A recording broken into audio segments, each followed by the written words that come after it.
What's up, Booyah Bomb Bludgers? I'm Quacker's Co, and this is the fish fry for January 19th, being held at the spawning grounds.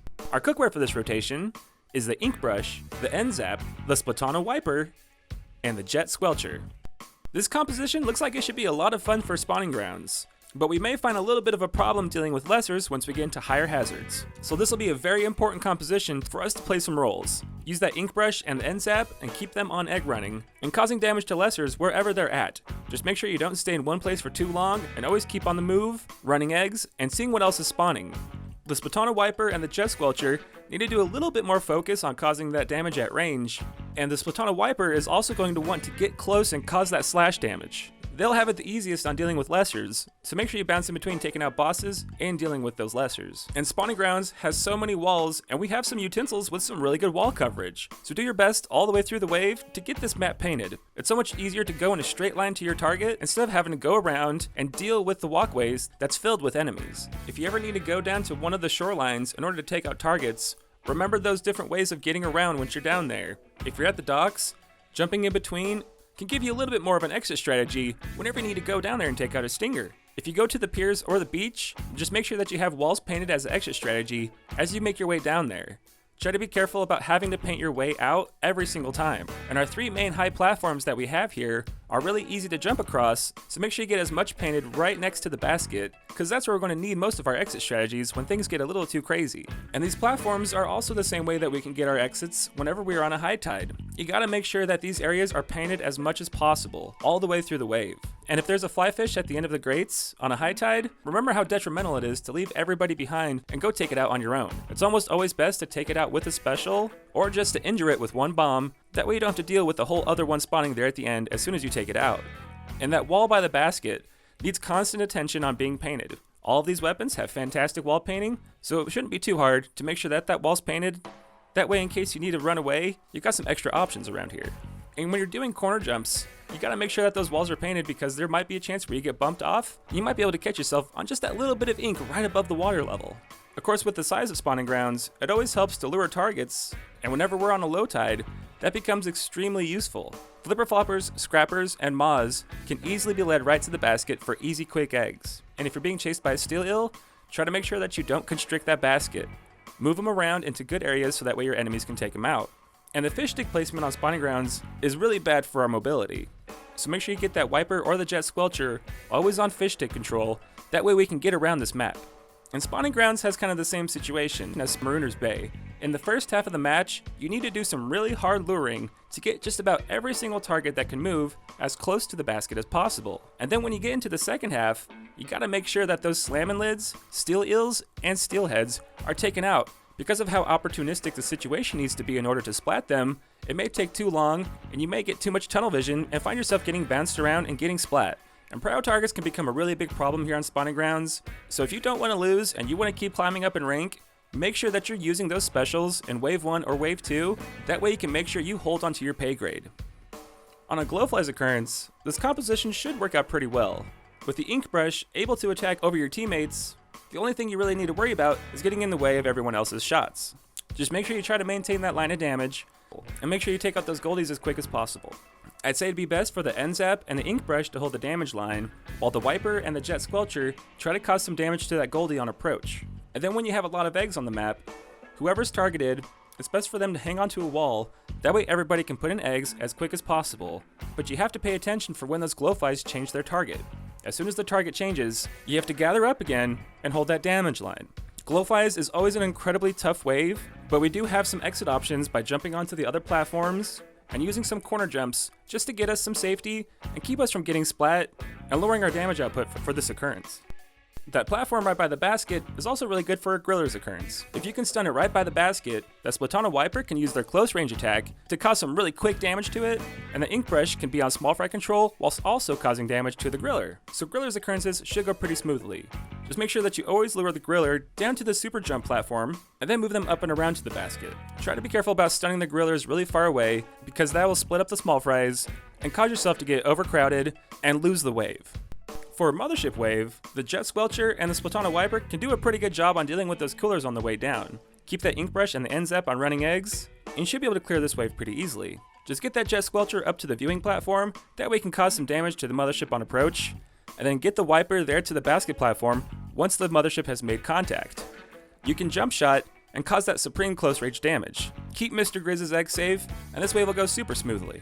On a Mudmouth wave, since we don't have a blaster or the piercing shot of a charger, we gotta keep a really good control on those golden Mudmouths.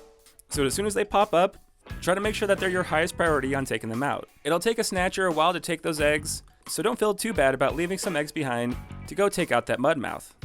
On a Quahog charge, all of our weapons have some really good mobility, so just like normal, make sure that at least 2 players are in turrets, keeping those Quahogs at bay, then it should be pretty easy to keep running those eggs and clear this type of occurrence. On a Goldie Seek, we have to be really aware that the path that the Goldie can take here can be really bad for egg running. So you gotta make sure that you find that Goldie as quick as possible.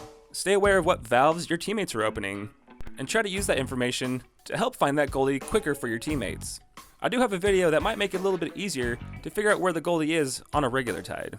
But just be careful about getting in the way of everyone else's shots, and try to make sure that you splat that Goldie each time you find it. A giant tornado occurrence at spawning grounds is pretty simple. There's not too much difference that you can do with egg running, except for on the right side. You can shorten the distance to the basket by throwing the eggs over the water. But just make sure that you're doing something helpful for your teammates, instead of just running away with that one egg right at the beginning of the wave. Try to make sure that you're dealing damage or running eggs, making yourself useful on this type of occurrence. Spawning grounds can be an incredibly tough map, but with these weapons having such really good mobility, as long as we're dealing with lessers, we might find it a little bit easier to stay alive and clear some matches.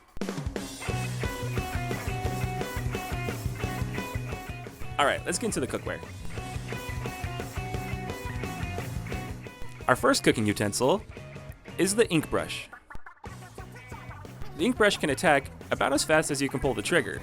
It also has the fastest brush running speed, so this utensil is extremely useful for running eggs and getting some swift revives. But just be aware whenever you're running with that brush, you might get bounced around. So just try to be aware and be careful about what you're doing whenever you're activating a Salmon lid. Once that Salmon lid has raised back up, you've got some options to attack from above, and you might find it a little bit easier to take out some fish sticks or steelheads once you're up there. So remember how useful it is once you're on top of a Salmon lid to target multiple enemies. So make sure to keep this brush moving around and try not to get too much tunnel vision. It can cause some really good damage, and it can do a really good job at keeping some walls and turf painted in the midst of a wave. Our second cooking utensil is the N-Zap. The N-Zap is a lot like the Splash-O-Matic in that it has really good turf and wall painting, but its damage output is sitting just a little bit low. So make sure you try to use the N-Zap strategically. Keeping some kind of distance and range on your targets is super helpful. And just like with the ink brush, since it has a little bit shorter range, once you get on top of a Salmon lid or a fish stick, you have a lot more options on reaching some targets and be able to take out some of these enemies like steelheads and steel eels before they're too much of a problem. You can try to play the N-Zap aggressively, and you may have a little bit more of a problem getting yourself out. So just like I mentioned before, keep the area painted, so you may find it a little bit easier to stay alive in case you do want to play aggressively. Our third cooking utensil is the Splatana Wiper.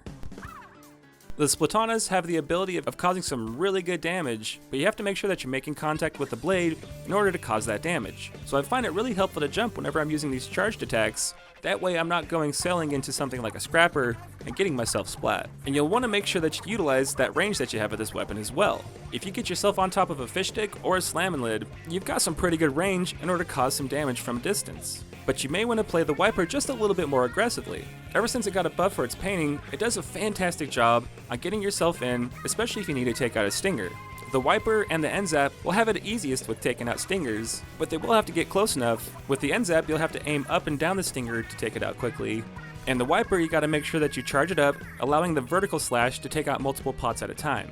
And the Wiper and the Jet Squelcher will have it easiest with taking out fish sticks from the ground level. So try to take them out quickly, that way the Ink Brush and the N-Zap don't have to get too much tunnel vision on them. The Splatana Wiper will also have it the easiest with taking out big shots. So make sure you get the area painted because the Wiper needs to get around this map and cause that close range damage. So make sure you're pinging this way, that way your teammates can come and support you, but you gotta make sure you get back to the basket as quick as possible. Be careful about splatting and stunning things there at the shoreline. And try to be as strategic as possible about using that forward dash. I find it to be a little bit more detrimental to my gameplay, so be careful, but try to get this weapon in and cause that damage. Our last cooking utensil is the Jet Squelcher. Jet Squelcher's range to damage output makes it a fantastic support weapon, but you have to be really careful about playing this weapon aggressively. With its range, once you get on top of a fish stick or a salmon lid, you've got some really good options for taking out some enemies. So try to make sure you utilize whatever platform and advantages you have in order to keep an eye out for what your teammates are getting into and how you can support them. The Jet Squelcher also has some pretty good ink efficiency, so as long as you're maintaining a high level of ink, it'll make it really easy in case a moth sneaks up on you or a flyfish spawns. And you'll have it the safest whenever you want to take out a stinger. So in case you see a stinger spawn, try to make sure you take it out quickly before the Splatana Wiper gets down and starts trying to play so aggressively right there at the shoreline. And the same thing goes for whenever a big shot spawns. It may take a little bit longer for you to take it out, but you may find it a little bit more safer to take him out than the Splatana getting down there and playing that aggressively.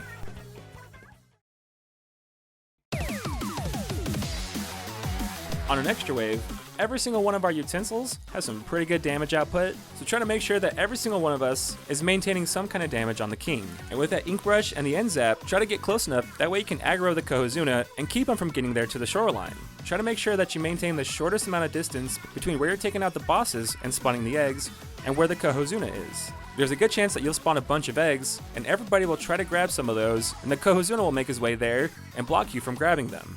At this moment, you gotta make sure that you aggro him and get him to jump to a further away spot. This is a great moment to break away from combat in order to take out some more bosses, spawning some golden eggs in different areas around this map.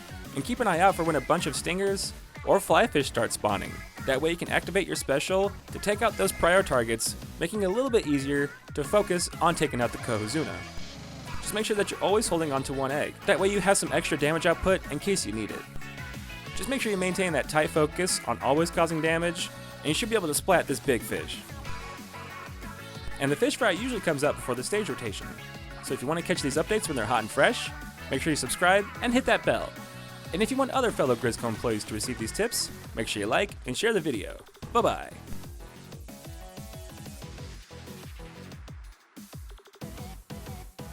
And if you want to give the fish fry an algorithm boost, just comment what your favorite or least favorite weapon is of this composition. I'm going to have to give this one to the Splatana Wiper, because whenever I use the Wiper in Salmon Run, I seem to get really excited and I feel really cool, and it's as simple as that. It's just a really cool weapon. Alright, have a good one guys. Bye bye.